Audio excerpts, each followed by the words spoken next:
तो उसी हॉस्टल में एक लड़की थी नॉर्वे की, तो हम सबकी दोस्ती हुई थी। तो नॉर्वे वाली लड़की मेरे को शाम को बोलती कि भाई चलना पार्टी करने चलते हैं आज शाम को। और मेरे को रेस्ट करना था क्योंकि मेरे को था कि मेरी कमर ठीक हो जाए, मैं फिर वॉल्केनो बोर्डिंग करनी है मेरे को। मैं बोला तू जा, नहीं मैं नहीं जा रहा पार्टी करने। हमने लंच साथ करा था तो वो सोची थी शाम को भी चले गए, तो मैंने मना कर दिया उसे। तो वो अकेले चली गई पार्टी करने। मैं सो रहा हूँ अपने बेड में, सुबह 3 बजे आती है वो, मेरे को रोते रोते उठाती है और रोने लग रही। कमरे में और सारे सोने लग रहे, मेरे पास आके चीख चीख के रो रही। मैं बोला क्या हुआ क्या हुआ? बोली कि मैंने बाहर से पार्टी करने गई थी, एक कोई मेरे को बूढ़ा अंकल मिला कनाडा का, उसके साथ मैंने बियर वीर पी ली और मेरे को नशे हो गए। वापस आने लगी तो किसी ने मेरे साथ छेड़छाड़ करी और मेरा फ़ोन छीन लिया और मेरे साथ गलत हुआ है। तो मेरे को उस पर बहुत ज़्यादा दया आई, मेरे को बहुत बुरा लगा यार। मैंने पहले तो उसको थोड़ा सा डांटा कि भाई ये तेरा मतलब क्या है, ऐसे रात रात को घूमना और बूढ़े अंकल के साथ बियर पीना। तो मेरे को इस चीज़ पे भी गुस्सा आया। फिर मैं बोला चल कोई नहीं, अब जो हो गया तू आराम कर। मेरी थोड़ी सी बहुत ही मैं सिंपैथेटिक हो गया उसकी तरफ। तो मेरे पास बोली मेरे पास फ़ोन नहीं है घर पे बात करनी। तो मेरे पास फ़ोन था, मेरा 2 फ़ोन रखता हूँ, एक iPhone 14 Pro, एक था मेरे पास iPhone 12 Pro Max। तो मैं बोला कि भाई ये फ़ोन तू रख ले, कोई नहीं अपने घर पे बात कर ले और ऐसे वैसे। तो वो बोली ठीक है थैंक यू। उसने घर पे बात करी, अपने जो भी सबको बताया। सुबह हुई तो बोली कि मेरे को नया फ़ोन चाहिए, मेरे साथ फ़ोन लेने चल पड़ेगा क्या। तो हालांकि मेरे को और काम था उस दिन, रिकॉर्डिंग पे जाना था। मैं बोला चल मैं चल पड़ता हूँ। मैं उसे ले गया, उसके लिए फ़ोन सेलेक्ट करा, फ़ोन दिलवाया। वो फ़ोन कल आना था, उधर भी उसकी मदद करी, फिर उसे खाना दिलाया, वापस भाई मैंने उसकी 2 दिन पूरा ध्यान रखा उस लड़की का। उसके साथ जो हुआ 2 दिन बाद उसने नया फ़ोन ले लिया मेरे को, उसने मेरा फ़ोन लौटा दिया, मेरा फ़ोन भी ख़राब करके दिया उसने। वो वापस आया, उस पर 15,000 रुपये खर्चा आया। छोड़ो चलो, फ़ोन दे दिया। अब क्या हुआ कि नेक्स्ट डे हमें जाना था वॉल्केनो बोर्डिंग करने। वो अपनी जाके फ़ीस दे आई और मैं बोला कि मैं फ़ीस नहीं दे के आया। बोली मैं ना खाने जाने लग रही हूँ। और वो खाने वाला रेस्टोरेंट था हमारे हॉस्टल से 300 मीटर दूर, और जहाँ पे वॉल्केनो बोर्डिंग की वो फीस रजिस्टर कराना था, एक दिन पहले कराना होता है, वो था 350 मीटर दूर, 50 मीटर दूर था सिर्फ उस रेस्टोरेंट से, और हमारे हॉस्टल से भी 350 मीटर दूर। तो मैं बोला यार मेरा तो मैं रेस्ट कर रहा हूँ ताकि कल मेरी कमर परफेक्ट हो जाए, ये ले पैसे, ये ना मेरी वॉल्केनो बोर्डिंग की फ़ीस पकड़ा दियो। तो बोली लड़की बोली sorry but I am not going there, I am going to have my lunch, I don't want to walk 50 extra metres. मतलब वो लड़की बोल रही है मैं तेरे लिए 50 मीटर एक्स्ट्रा क्यों चलूँ, मैं क्यों तेरे पैसे दूँ। बोली नहीं तू खुद दे आ। मतलब भाई मेरा उस दिन मेरे को इतना बुरा लगा ना यार। तो बताओ अपन कितना ज़्यादा किसी के लिए करते हैं कई बार। भाई ये क्या सीन है यार। भाई इंडियंस ना बहुत दिलदार हैं, बाहर के लोग नहीं है यार। भाई ये थोड़े चोर भी होते हैं, चोरी भी होती है हाँ। जैसे हम भी गए थे लंदन घूमने, हम भी एक डॉम में रुके थे भाई। हम मतलब पार्टी वार्टी करके हमने सोचा कि हम थोड़ा और आगे निकलते हैं, पहले हॉस्टल में चिल करा थोड़ा, फिर हम चले गए। तो जब हम वापस आए ना तो हमने देखा भाई हमारे 1-2 सामान हमारा गायब है। हाँ, और हमारे साथ रुके हुए थे डॉर्मेट्री में गोरे ही थे। और एक हरामी तो हमारे बेड पे सो गया, हमने कहा उठाए, कच्छा उतार के सो रहा। ये मेरे साथ भी होता है भाई। भाई एक तो वो बंदा ड्रंक, उसकी कमर पे रखा हुआ सुट्टे का डब्बा, और वो बंदा नेकेड बैठा उसकी चूतर दिख रही। मैं कहा यार बेशरम से होते हैं ये थोड़े, है ना। भाई फिर हम परेशान हो गए, हमने कुछ नहीं, चलो सुट्टे का डब्बा उठाया उसका, हम चलते अच्छा परम भाई आप देखो 70 कंट्रीज आपने ट्रैवल करी हुई है, तो कोई ऐसा कल्चर आप कहीं गए हो, आपने देखा हो कि भाई ये कल्चर तो बहुत ही ज्यादा अलग है जो लोग फॉलो करते हैं। भाई अलग से अलग कल्चर देखे, अलग से अलग लोग देखे, हर सेक्सुअलिटी के, ओरिएंटेशन के, माइंडसेट के। सबसे अच्छा कल्चर तो मैं अपना कल्चर मानता हूँ, जो भी कल्चर है।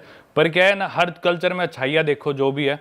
और एक चीज़ ना बहुत ज़्यादा जो मैंने ट्रैवलिंग से ही सीखी, भाई कई कल्चर्स बिल्कुल अपोजिट होंगे पर अपने लिए वो चीज़ बहुत अजीब है। जैसे वो इथोपिया मुर्सी ट्राइब में गया था, औरत अपना होठ काट के उसमें प्लेट डाल लेगी और वो सोचते कि भी ज़्यादा सुंदर लग रही हूँ, मेरा होठ बड़ा होगा, होठ में छेद बड़ा होगा। तो 2 आदमी लड़ेंगे, एक आदमी मर जाएगा, जो जीतेगा आदमी वो अपनी पसंद की लड़की गाँव से चूज़ करेगा, उसके बाद उसकी शादी हो जाएगी। ये चीज़ बहुत अजीब है।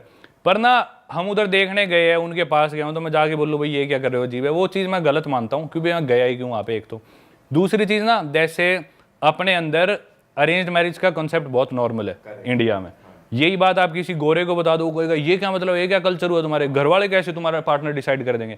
वहीं अगर हम बाहर जाएंगे तो सिर्फ बीफ खाते हैं, अपन बीफ नहीं खाते बिल्कुल भी। अपने लिए बीफ खाना मतलब बहुत बड़ा पाप है। बाहर मीट ही बीफ चलता है सबसे ज़्यादा। तो देखा जाए ना तो मतलब हर कल्चर अपनी जगह ठीक है। वो बीफ खाते हैं ठीक है भाई, उनको वो अवेलेबिलिटी है, उनको अपने हिसाब से शादी करनी है, करो। उनका जो लाइफस्टाइल है, एनवायरनमेंट है, उसको देख के उन्होंने डेवलप किया।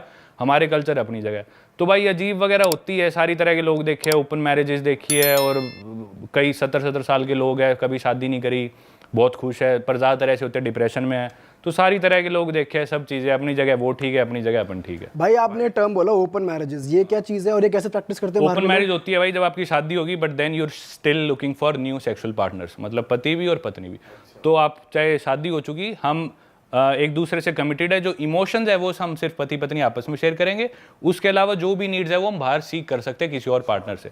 आपको इनवाइट किया किसी ने? नहीं भाई, मेरे को एक लड़की मिले बहुत है मेरे को। एक लड़की थी, वो थी यूएस की, तो उसके साथ मेरे को मिली वो फ्रैंकफर्ट जर्मनी में।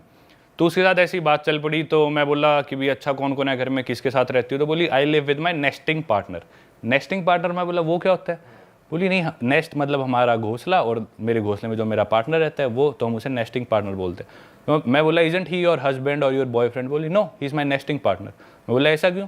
बोली क्योंकि हम और मेट्स भी आते रहते हैं ना, कभी मेरा और बॉयफ्रेंड आ गया, उसकी और गर्लफ्रेंड आ गई, तो हम नेस्टिंग पार्टनर बोलते हैं। तो ये कंसेप्ट काफ़ी कॉमन है। एक और लड़की मेरे को जर्मनी में ही मिली थी, वो रोमेनियन थी, लेकिन यूएस में काफ़ी कॉमन है कल्चर, और यूरोप में काफ़ी कॉमन है, बहुत होता है। भाई यूरोप वाली जो बेल्ट है वो हम इंडियंस के लिए काफ़ी एक्सेसिबल है, काफ़ी लोग जाते हैं वहाँ पर। और आप दोनों बेल्ट कवर कर चुके हैं, अमेरिकन बेल्ट भी कवर करी है, जो इंडियन ज़्यादा नहीं जाते, और ये वाली बेल्ट भी आप कवर कर चुके हैं। तो मुझे डिफरेंस बताओ ज़रा अमेरिकन और यूरोपियन में। अमेरिकन्स क्या है, एनवायरनमेंट को लेके इतने ज़्यादा ध्यान नहीं देते, ज़्यादा प्लास्टिक यूज़ करेंगे, थोड़ा बहुत कचरा भी कर देंगे, ज़्यादा फ्लाइट्स लेंगे, शिप्स लेंगे, जो मन में आएगा वो करेंगे। थोड़े सन की टाइप है कि इस वे में कि भी हमारी मर्जी हम कुछ करें। Europeans on the other hand वो सोचते हैं कि हमारी मर्जी हम कुछ भी करें, लेकिन हम किसी और को नुकसान नहीं पहुंचाएंगे, हम एनवायरनमेंट को नुकसान नहीं पहुंचाएंगे, हमारी वजह से कोई परेशान ना हो, हम खुद की खुशी के लिए कुछ भी करेंगे। यूरोपियंस का ये माइंड सेट है।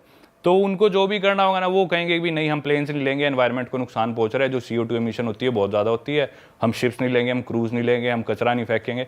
वो बहुत ज़्यादा इस तरह के यूरोपियंस। हम बस और ट्रेन यूज़ कर लेंगे, पब्लिक ट्रांसपोर्ट लेंगे, साइकिल चलाएंगे, गाड़ी नहीं लेंगे। अमेरिका में शो ऑफ बहुत ज़्यादा है, पैसा बहुत ज़्यादा है। अमेरिका की इस तरह की सोसाइटी है। वैसे क्राइम मुझे लगता है अमेरिका में ज़्यादा है। अमेरिका में ज़्यादा है। जैसे कोलंबिया वगैरह आप गए हो भाई, वहाँ पे हमने बहुत ज़्यादा डॉक्यूमेंट्रीज भी देखी हैं, और ये नार्कोस वगैरह भी देखा है कि बैग में स्लिप कर देते हैं। हाँ भाई, कोलंबिया से रिलेटेड किस्सा बताता हूँ आपको, बढ़िया, मतलब काफ़ी किस्से कोलंबिया के, तो पर एक काफ़ी इंटरेस्टिंग।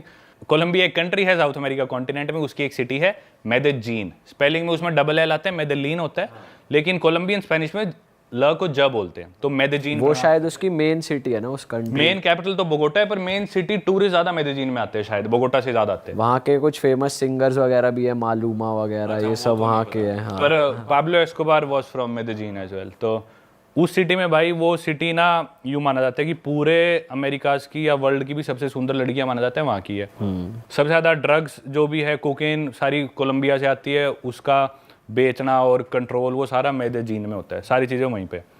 तो एक नया ड्रग चला हुआ है, उसका साइंटिफिक नेम तो है स्कोपोलामीन, कॉमन नेम है उसका डेविल्स ब्रेथ। वो कोलंबियन ड्रग है, कोलंबिया में उगता है वो ड्रग अगर मान लो भाई आपके सिस्टम में चला गया ना दीपक भाई, लेट से मैंने आपकी पानी में मिला दिया या आपके किसी तरह आपके अंदर चला गया, तो 1-2 दिन तक आप ना हिप्नोटाइज से हो जाओगे, आप होश में रहोगे, लेकिन आपको पता नहीं आप क्या कर रहे हो। जो मैं कहूँगा ना आप वो करोगे। अच्छा। 1-2-3 ढाई 1 दिन तक उसका नशा रहता है, तो आप उसके नशे में रहोगे। और वो नशा ना, मतलब थोड़ा सा वो ड्रग आपके अंदर चला जाए तो वो आप पे असर कर देता है। तो वहाँ पे बहुत ज़्यादा चला हुआ है कि ना क्लब्स में लड़कियाँ या कोई भी आदमी आपकी ड्रिंक में डाल देगा, वो स्पाइक कर देते हैं। या आप सड़क पे चल रहे हैं, आपको किसी ने विजिटिंग कार्ड दिया, आपने विजिटिंग कार्ड पकड़ा, वो फेंक दिया, लेकिन कार्ड पे वो ड्रग लगा था, वो आपके हाथ पे लग गया, तो आपके बाद में आपने मुंह साफ करा तो आपकी नाक से आपकी बॉडी में चला गया। वो ड्रग ऐसा जाता है भाई, उसका इतना मिसयूज़ करते हैं लोग वहाँ पे। मैं आपको स्टोरीज बताता हूँ, मेरी आंखों देखी। 2 अमेरिकन्स थे, वो एक पब में बैठे, जाके टेबल पे दारू पीने लग रहे। 11-12 बजे पब बंद हो गया। उसके बाद वो साथ में एक टेबल पे कपल था, वो कपल आगे बोला भाई हम तुम्हारे साथ बैठ जाएगा। वो बोले हाँ बैठ जाओ, कपल तो ठीक सा लग रहा था, कपल पे कौन शक करता है।